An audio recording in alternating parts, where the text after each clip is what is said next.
Bonjour et bienvenue dans cette vidéo flash dans laquelle nous allons discuter ensemble des molécules organiques dites amphiphiles et des propriétés lavantes d'un savon. Commençons par définir ce qu'est une molécule amphiphile en chimie.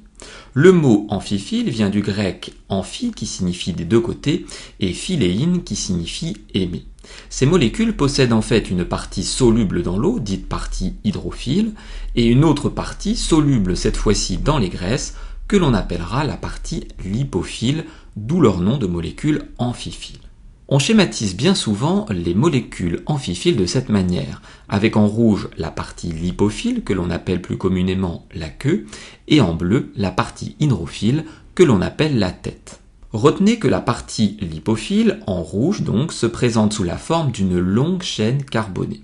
Elle est donc constituée d'un certain nombre d'atomes de carbone. Cette partie lipophile est apolaire et n'a donc aucune affinité avec les solvants polaires, et notamment l'eau. Elle est donc hydrophobe. A l'inverse, la partie hydrophile est polaire ou ionique et n'a donc aucune affinité avec les solvants apolaires, et notamment les graisses. Elle est donc lipophobe. Ces molécules amphiphiles sont présentes dans les savons, les détergents ou les émulsifiants. On les appelle bien souvent des tensioactifs. Prenons l'exemple de l'oléate de sodium, qui est une espèce chimique utilisée dans le savon de Marseille. On retrouve ici sa formule topologique.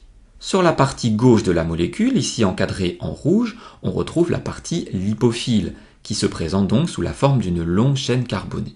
Sur la droite de la molécule, on retrouve ici encadrée en bleu la partie hydrophile, qui est ici ionique. Voyons maintenant quelles sont les propriétés lavantes des tensioactifs. Pour cela, prenons l'exemple d'une tache de graisse qui est présente sur un tissu. On a donc ici la tache de graisse représentée en jaune, le tissu représenté en vert, qui est actuellement entouré d'air. Dans une seconde étape, on va donc mettre au contact de cette tache de graisse du savon et notamment de l'eau savonneuse, qui contient donc des molécules amphiphiles. Ces molécules amphiphiles vont pour une partie d'entre elles se mettre à la surface de l'eau savonneuse. La partie hydrophile sera au contact de l'eau savonneuse, tandis que la partie lipophile sera orientée vers l'extérieur. Une autre partie des molécules amphiphiles restera dans l'eau savonneuse sans avoir une action particulière. Enfin, et c'est ce qui nous intéresse, une partie des molécules amphiphiles va s'attacher à la tache de graisse via la partie lipophile. Comme ceci. On a donc à chaque fois une molécule amphiphiile qui va s'attacher à la tache de graisse via sa partie lipophile. La partie hydrophile sera quant à elle orientée vers l'extérieur de la tache de graisse. Dans une troisième et dernière étape, on aura formation d'un amas de corps gras que l'on appelle micelle. La graisse va ensuite être entraînée par l'eau grâce aux parties hydrophiles, comme on peut le voir sur ce schéma. On le constate sur le schéma, les tensioactifs présentent en réalité deux actions lors de leur utilisation sur les salissures. Dans un premier temps, une action détergente. En effet, les tensioactifs permettent le décrochage, on l'a vu à l'étape 2, de la salissure à laquelle la partie lipophile se lie.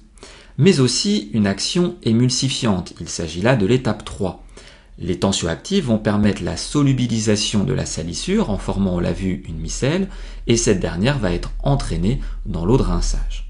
Cette vidéo flash est maintenant terminée, j'espère qu'elle a été claire. N'hésitez pas à vous abonner à ma chaîne YouTube et je vous dis à très bientôt pour de nouvelles vidéos.